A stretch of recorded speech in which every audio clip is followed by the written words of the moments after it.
Morning student हम लोग chemical equilibrium के बारे में पढ़ रहे थे।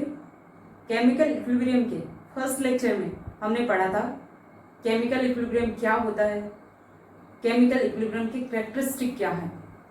आज के लेक्चर में हम लोग पढ़ेंगे लॉ ऑफ मास एक्शन।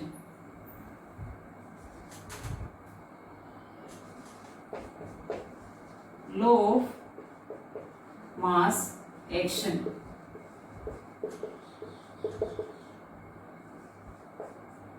सक्रिय द्रव्यमान का नियम। Law of mass action Guldberg और वागे के द्वारा दिया गया था। गुलबर्ग और वागे नामक साइंटिस्ट ने दिया था। ठीक है, ये नियम क्या था? इस नियम के अनुसार किसी रासायनिक अभिक्रिया की रेट उस रिएक्शन में भाग लेने वाले रिएक्टेंट मॉलिक्यूल के एक्टिव मास या फिर मोलर कंसंट्रेशन के डायरेक्टली प्रोपोर्शनल होती है। यानी कि इस नियम के अनुसार जैसे कोई रिएक्शन है, एनी रिएक्शन N1A N2B से बन रहा है, प्रोडक्ट बन रहा है, तो लॉ ऑफ मास एक्शन के अकॉर्डिंग रिएक्शन की जो रेट होगी वो रिएक्शन में भाग लेने वाले रिएक्टेंट मॉलिक्यूल के एक्टिव मास, सक्रिय द्रव्यमान अर्थात मोलर कंसंट्रेशन के गुणनफल के डायरेक्टली प्रोपोर्शनल होगी। देखिए यहाँ पे रिएक्शन में स्टाइकियोमेट्री दिखा रखी है रिएक्टेंट मॉलिक्यूल की, तो ये जो स्टाइकियोमेट्री कोफिशिएंट हो गए ये इनकी मोलर कंसंट्रेशन की पावर में आ जाएंगे N1 N2। तो ये क्या है? लॉ ऑफ मास एक्शन है। लॉ ऑफ मास एक्शन ये कहता है कि किसी भी रासायनिक अभिक्रिया की जो दर होती है वो उस रिएक्शन में भाग लेने वाले क्रियाकारकों के सक्रिय द्रव्यमान अर्थात मोलर कंसंट्रेशन, मोलर सांद्रता की गुणनफल के डायरेक्टली प्रोपोर्शनल होती है। तो रेट इक्वल टू क्या लिखेंगे? के ए की पावर N1 बी की पावर N2। डायरेक्टली प्रोपोर्शनल का साइन हटाया तो ये प्रोपोर्शनलिटी कांस्टेंट आ गया। ठीक है, इसको अपन क्या कहते हैं? रेट कांस्टेंट कहते हैं। तो ये था लॉ ऑफ मास एक्शन। अब हम लोग बात करते हैं law of chemical equilibrium.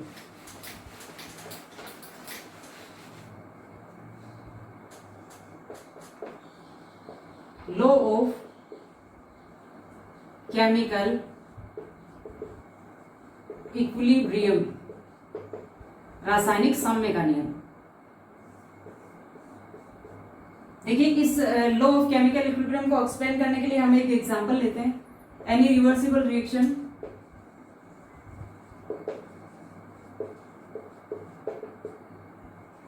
N1A N2B से बन रहा है M1C M2D, यानी कि A और B रिएक्टेंट जिनके N1 और N2 मोल है उनसे C और D प्रोडक्ट मॉलिक्यूल बन रहे हैं जिनके M1 और M2 मोल बन रहे हैं। ठीक है, तो इस रिएक्शन में फॉरवर्ड रिएक्शन क्या है? फॉरवर्ड रिएक्शन क्या होगी? रिएक्टेंट से प्रोडक्ट का फॉर्मेशन हो रहा है, तो N1A प्लस N2B से क्या बन रहा है? M1C plus M2D। तो फॉरवर्ड रिएक्शन की रेट जो होगी वो लॉ ऑफ मास एक्शन के अकॉर्डिंग क्या होगी? जो रिएक्टेंट है उनकी मोलर कंसंट्रेशन के गुणनफल के डायरेक्टली प्रोपोर्शनल होगी। तो RF equal to forward reaction की रेट को मैं RF से शो कर रही हूँ। RF इक्वल टू क्या होगा? KF A की पावर N1 B की पावर N2। ये क्या निकल के आ गई? फॉरवर्ड रिएक्शन की रेट निकल के आएगी लॉ ऑफ मास एक्शन के अकॉर्डिंग। ठीक है, अब इसमें बैकवर्ड रिएक्शन क्या होगी? बैकवर्ड रिएक्शन देखिए बैकवर्ड रिएक्शन में क्या होगा? जो प्रोडक्ट है वो किसका फॉर्मेशन करेगा? रिएक्टेंट का फॉर्मेशन करेगा, यानी जो प्रोडक्ट है वो एज ए रिएक्टेंट का काम करेगा यहाँ पे। ठीक है, तो रिएक्टेंट की जगह मैं क्या लिखूंगी? इस प्रोडक्ट को लिखूंगी, क्योंकि यहाँ प्रोडक्ट किसका निर्माण कर रहा है? ए और बी का फॉर्मेशन कर रहा है, यानी प्रोडक्ट एज ए रिएक्टेंट का काम कर रहा है। तो M1C प्लस M2D से क्या बन रहा है? N1A प्लस N2B बन रहा है। ठीक है, तो ये जो बैकवर्ड रिएक्शन है इसके लिए लॉ ऑफ मास एक्शन लगाऊंगी, यानी बैकवर्ड रिएक्शन की रेट डायरेक्टली प्रोपोर्शनल किसके होगी? C की पावर M1 D की पावर M2 और RB इक्वल टू लिखें तो क्या आएगा? KB C की पावर M1 डी की पावर m2। ये क्या निकल के आ गई, लो ऑफ मास एक्शन के अकॉर्डिंग बैकवर्ड रिएक्शन की रेट निकल के आ गई। ठीक है, ये फॉरवर्ड रिएक्शन की रेट निकाली है हमने, और ये क्या निकाली है, बैकवर्ड रिएक्शन की रेट निकाली है। एट इक्विलिब्रियम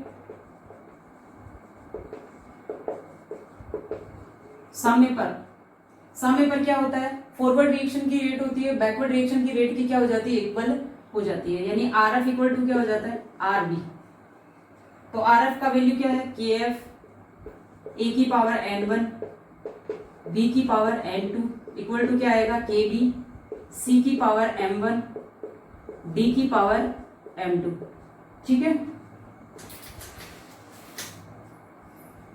ये के एफ और के बी, ये जो कांस्टेंट है उनको मैं एक साइड ले आती हूँ, के एफ अपॉन के बी इक्वल टू सी की पावर m1 डी की पावर m2 अपॉन ए की पावर n1 और बी की power n2। Law of chemical equilibrium क्या कहता है कि जो लॉ ऑफ केमिकल इक्विलिब्रियम यानी रासायनिक साम्य का नियम क्या कहता है, रासायनिक साम्य के नियम के अनुसार फॉरवर्ड रिएक्शन का रेट कांस्टेंट और बैकवर्ड रिएक्शन के रेट कांस्टेंट का जो रेशियो आता है वो एक नियतांक के बराबर होता है, जिसे साम्य स्थिरांक कहते हैं, इक्विलिब्रियम कांस्टेंट कहते हैं। तो के एफ अपॉन के बी किसके इक्वल होगा, के सी के इक्वल होगा। के सी इक्वल टू क्या आएगा, सी की पावर m1 डी की पावर m2 ए की पावर n1 और बी की पावर n2। या फिर के सी की एक अदर डेफिनेशन क्या दे सकते हैं कि किसी रासायनिक अभिक्रिया में साम्य पर प्रोडक्ट की मोलर कंसंट्रेशन और रिएक्टेंट की मोलर कंसंट्रेशन का जो अनुपात होता है उसे अपन क्या कहते हैं, इक्विलिब्रियम कांस्टेंट कहते हैं, साम्य स्थिरांक कहते हैं। तो ये था लॉ ऑफ केमिकल इक्विलिब्रियम। तो यहाँ पे देखिए, अगर हम लोग रिएक्टेंट और प्रोडक्ट की मोलर कंसंट्रेशन या एक्टिव मास को लेते हैं तो केसी इसे रिप्रेजेंट करेंगे साम्य स्थिरांक को। अगर हम लोग प्रोडक्ट और रिएक्टेंट के एक्टिव मास या मोलर कंसंट्रेशन की जगह पार्शियल प्रेशर लेंगे, क्योंकि गैसियस रिएक्शन है उनमें हम लोग रिएक्टेंट और मॉलिक्यूल का पार्शियल प्रेशर लेंगे, तो उस कंडीशन में जो इक्विलिब्रियम कांस्टेंट आएगा वो क्या आएगा, केपी आएगा। ठीक है, और कंसंट्रेशन की जगह इसकी एक्टिविटी भी ले सकते हैं, यानी रिएक्टेंट और प्रोडक्ट जो है उनकी मॉलिक्यूल जो है उनकी एक्टिविटी भी ले सकते हैं। जिस टर्म में हम लोग इनको लेंगे, प्रोडक्ट और रिएक्टेंट मॉलिक्यूल की कंसंट्रेशन लेंगे या पार्शियल प्रेशर लेंगे या एक्टिविटी लेंगे, उस बेस पे साम्य स्थिरांक का मान अलग अलग आएगा, यानी केसी और केपी का मान अलग अलग आएगा। लेकिन कंडीशन होती है, अगर del N is equal to 0 होता है तो उस कंडीशन में केपी और केसी का मान क्या आता है, इक्वल आता है। अब हम लोग देखते हैं कि केपी और केसी में क्या रिलेशन होता है। एक ही रिएक्शन के लिए केपी और केसी का मान किस तरह से निकालेंगे।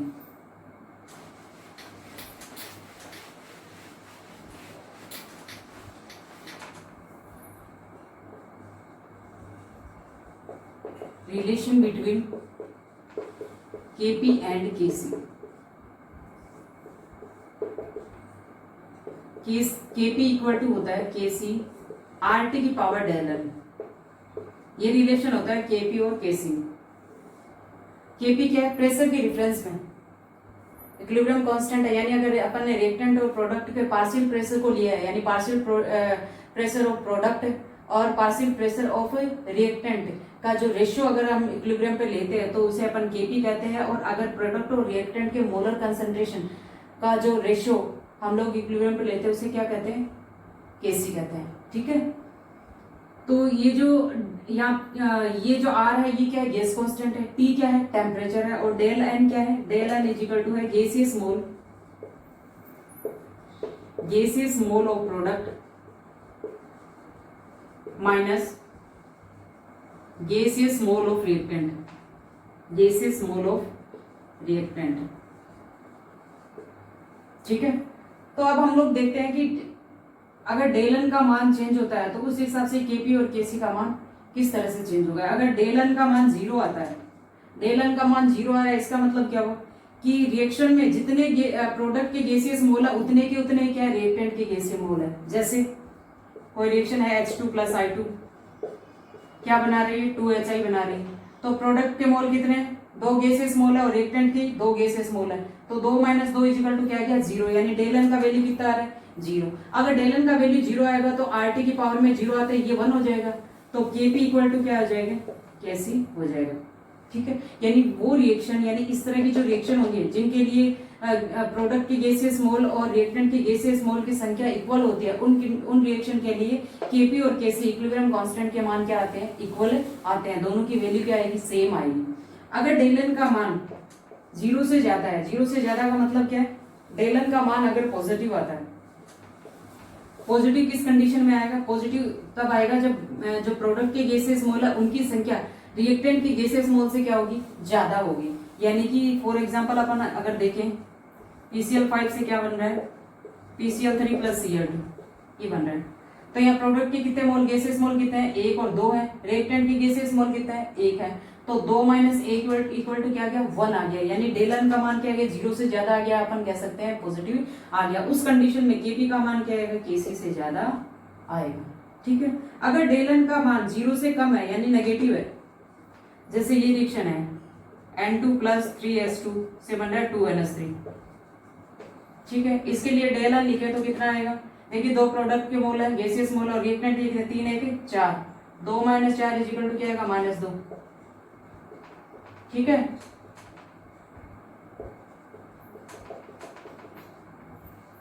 तो उस कंडीशन में Kp का मान क्या आएगा, Kc से कम आएगा। इस तरह से हम लोग किसी भी रिएक्शन के लिए Kp और Kc के मान में रिलेशन बता सकते हैं, ठीक है।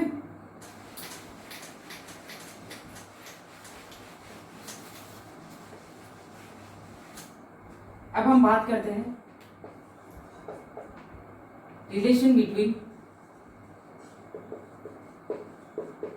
इक्विलिब्रियम कांस्टेंट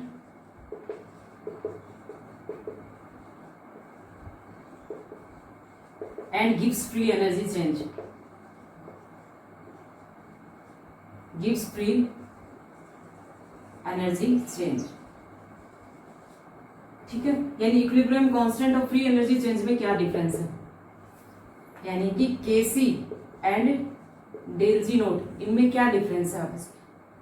देखिए van't Hoff equation, van't Hoff isotherm के according del G equal to होता है del G naught plus RT ln Q, ठीक है। यहाँ पे Q क्या है, Q का मतलब होता है कि रिएक्शन में साम्य अवस्था के अलावा किसी भी टाइम पर, अभिक्रिया में साम्य अवस्था के अलावा किसी भी टाइम पर अगर प्रोडक्ट के मोलर कंसंट्रेशन और रिएक्टेंट के मोलर कंसंट्रेशन का जो रेशियो निकालेंगे उसे अपन क्या कहेंगे, Q, यानी रिएक्शन क्विटेंट कहेंगे, अभिक्रिया फलन कहेंगे, ठीक है। एट इक्विलिब्रियम साम्य पर क्या होगा, गिव्स फ्री एनर्जी चेंज क्या हो जाएगा, 0 हो जाएगा। देखिए जो रिवर्सिबल रिएक्शन होती है उनमें इक्विलिब्रियम को अटेन करने की टेंडेंसी इसलिए भी ज्यादा होती है क्योंकि ये जो इक्विलिब्रियम पर गिव्स फ्री एनर्जी चेंज का मान क्या हो जाता है, 0 हो जाता है। यानी फ्री एनर्जी चेंज 0 हो जाता है तो सिस्टम ज्यादा स्टेबल हो जाता है। तो कोई भी सिस्टम होता है ऑब्वियसली वो स्टेबिलिटी की तरफ मूव करना चाहता है, इसलिए जो होता है वो रिवर्सिबल रिएक्शन इक्विलिब्रियम की तरफ मूव करती है, ठीक है, इक्विलिब्रियम साइड में मूव करती है क्योंकि उस इक्विलिब्रियम पर सिस्टम की फ्री एनर्जी चेंज जो होता है वो मिनिमम होता है और सिस्टम क्या स्टेबल होता है। तो del G is equal to 0 है और इक्विलिब्रियम पर Q क्या हो जाएगा, Kc का इक्वल हो जाएगा क्योंकि इक्विलिब्रियम पर Q और Kc में इतना ही डिफरेंस है कि इक्विलिब्रियम कंडीशन पर अगर प्रोडक्ट की मोलर कंसंट्रेशन और रिएक्टेंट के मोलर कंसंट्रेशन का रेशियो निकालते हैं तो रेशियो होता है। अगर इक्विलिब्रियम के अलावा किसी भी टाइम पर प्रोडक्ट की मोलर कंसंट्रेशन और रिएक्टेंट के मोलर कंसंट्रेशन का रेशियो निकालेंगे तो वो क्या आएगा, Q। तो अगर इक्विलिब्रियम की कंडीशन है तो उसका मतलब क्या होगा, Q का मान किसके बराबर हो गया, Kc के बराबर हो गया। तो 0 equal to del G naught plus RT ln Kc, ठीक है।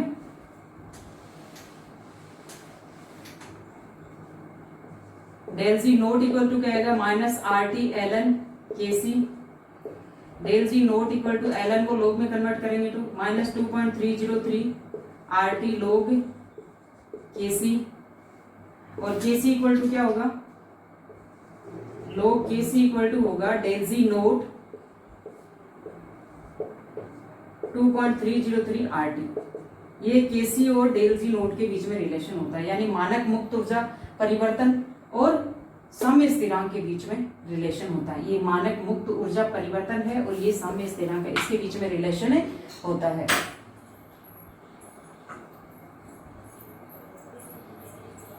तो अगर Kc equal to del G naught आता है, यानी अपन कह सकते हैं डेल जी नोट की वैल्यू अगर 0 आती है तो उस कंडीशन में Kc का मान क्या आएगा, 1 आएगा। तो इस कंडीशन को अपन कहेंगे इक्विलिब्रियम कंडीशन, यानी सिस्टम क्या है, इक्विलिब्रियम में है। अगर डेल जी का मान ग्रेटर देन 0 आता है, यानी पॉजिटिव आता है, तो उस कंडीशन में Kc का मान क्या आएगा, 1 से कम आएगा। तो जो सिस्टम है, जो रिएक्शन है, वो फॉरवर्ड डायरेक्शन में मूव करेगी, सॉरी बैकवर्ड डायरेक्शन में मूव करेगी। अगर डेल जी का मान 0 से ज्यादा आता है, यानी पॉजिटिव आता है, तो उस कंडीशन में Kc यानी इक्विलिब्रियम कांस्टेंट का मान 1 से कम आएगा और रिएक्शन जो होगी वो बैकवर्ड डायरेक्शन में मूव करेगी। और अगर डेल जी नोट यानी कि मानक मुक्त ऊर्जा परिवर्तन का मान 0 से कम आता है, यानी नेगेटिव आता है, तो उस कंडीशन में जो Kc होगा उसका मान क्या होगा, 1 से ज्यादा आएगा, ठीक है। और रिएक्शन जो होगी वो फॉरवर्ड डायरेक्शन में मूव करेगी। तो ये रिलेशन होता है इक्विलिब्रियम कांस्टेंट और गिब्स फ्री एनर्जी चेंज में, ठीक है। नेक्स्ट हम लोग पढ़ेंगे thermodynamic derivation of law of mass action. आज के लिए इतना ही, थैंक यू।